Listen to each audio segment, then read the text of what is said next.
Assalamualaikum warahmatullahi wabarakatuh.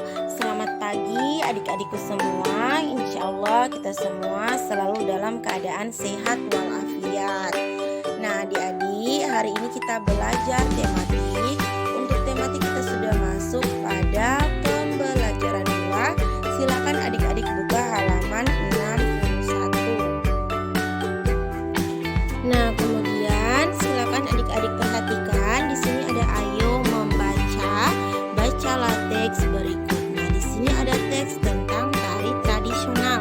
Nah berikut ibu akan bacakan.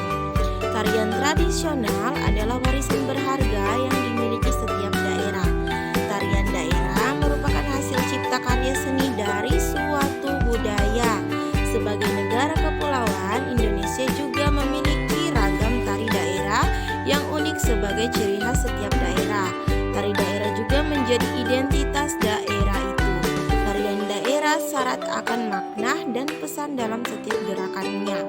Beberapa tarian daerah merupakan bagian dari ritual dan simbol dari rangkaian peristiwa bersejarah. Contohnya cuplikan cerita pewayangan. Suatu tarian juga dapat mengisyaratkan gambaran kehidupan sosial suatu masyarakat tempat tari daerah tersebut berasal. Berdasarkan koreografinya, tari tradisional dapat dibagi menjadi 3 jenis, yaitu tari rakyat, tari klasik, dan tari kreasi baru. Nah adik-adik, silakan adik-adik membaca teks tentang tari tradisional. Kemudian untuk tugasnya ada pada ayo pahami halaman 61 bagian A. Yang dikerjakan hanya bagian A.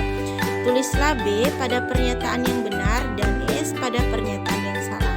Nah, di sini ada pernyataan dan keterangan. Nah, coba perhatikan pada pernyataan yang pertama.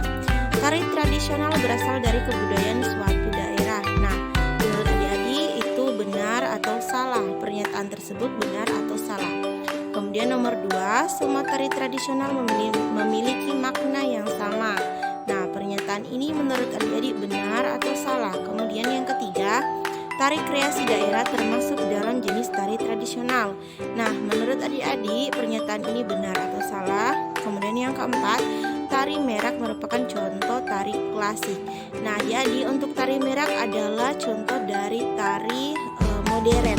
Nah, jadi menurut adik-adik pernyataan ini benar atau salah? Kemudian yang kelima, tari tradisional harus dilestarikan. Nah, menurut adik-adik pernyataan ini benar atau salah? Nah, adik-adik untuk tugasnya itu lanjut ke tugas selanjutnya. Nah, adik-adik lanjut, sekarang kita sudah masuk pada pembelajaran 3. Silakan adik-adik buka halaman 63. Kemudian perhatikan di sini ada ayo membaca. Menggapai cita-cita memang tidak mudah, akan selalu ada halangan untuk menggapai cita-cita tersebut. Namun, kamu harus tetap semangat. Kamu bisa mencontoh semangat para tokoh yang telah berhasil menggapai cita-citanya dan dijadikan sebagai inspirasi. Salah satu tokoh yang dapat dijadikan sebagai sumber inspirasi adalah R.A. Kartini. R.A. Kartini adalah pahlawan nasional Indonesia. R.A. Kartini memperjuangkan hak-hak dan pendidikan kaum perempuan. Dalam perjuangannya ada banyak tantangan. Namun R.A. Kartini tidak pernah menyerah. Oleh karena itu, hari lahirnya pada tanggal 21 April diperingati sebagai Hari Kartini. Berikut contoh puisi tentang R.A. Kartini. Nah, adik-adik, berikut ibu akan bacakan puisi tentang R.A. Kartini yang berjudul Kau Adalah Inspirasiku, karya Risna Amelia. Habis gelap terbitlah terang. Itulah pikiranmu. Tanpa batas antara kita dan mereka. Kau menghapus batasan itu. Kau menunjukkannya. Tak ada beda kita dengan mereka. Kau korbankan jiwa dan ragamu, hidup dan matimu demi itu.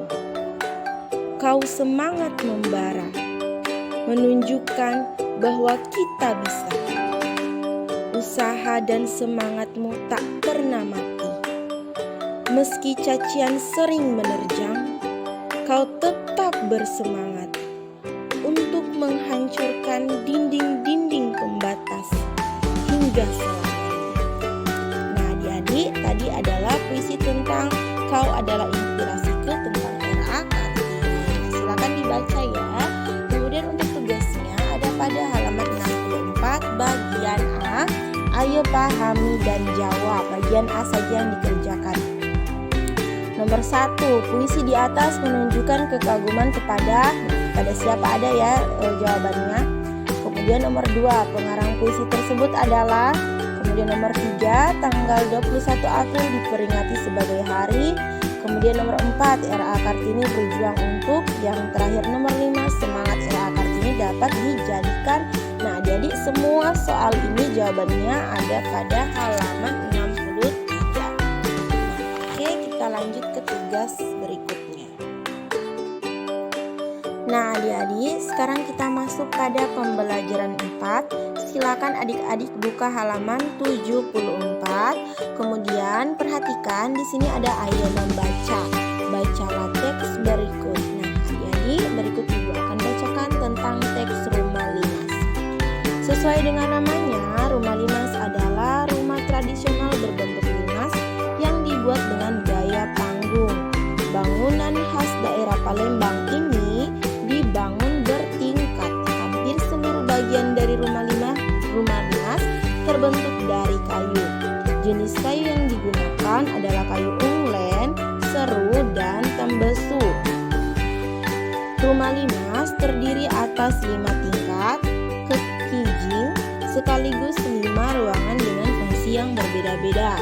Tingkat pertama atau pagar tenggalung adalah ruangan yang tidak memiliki dinding pembatas. Ruangan ini terhampar luas seperti beranda yang digunakan untuk tempat menerima para tamu yang datang pada saat acara adat. Tingkat kedua atau jodan merupakan tempat berkumpul khusus untuk pria. Lalu di tingkat ketiga atau kekijing ketiga, posisi lantainya lebih tinggi dan memiliki sekat. Ruangan ini digunakan sebagai tempat untuk menerima para undangan dalam suatu acara atau pesta, terutama untuk handai taulan yang sudah separuh baya. Kemudian tingkat keempat dipersilakan untuk diisi oleh orang-orang yang memiliki hubungan kekerabatan lebih dekat dan dihormati. Nah, tingkat kelima atau gegajah terdapat ruangan pangkeng, amben tetuo, dan ganamben keluarga. Dibandingkan dengan ruangan lainnya, gegajah adalah yang paling istimewa sebab memiliki kedudukan privasi yang sangat tinggi. Nah, adik-adik, silakan membaca teks tentang rumah limas. Kemudian tugasnya ada di bawah. Ayo pahami bagian A. Silakan dikerjakan. Nah, ini pertanyaannya semua jawabannya ada pada teks. Jadi silakan dibaca teks terlebih dahulu, kemudian mengerjakan tugas pada bagian ayo pahami dan jawab bagian A nomor 1 sampai nomor 5. Nah, adik-adik, untuk tugas tematik hari ini itu dulu. Kurang dan lebih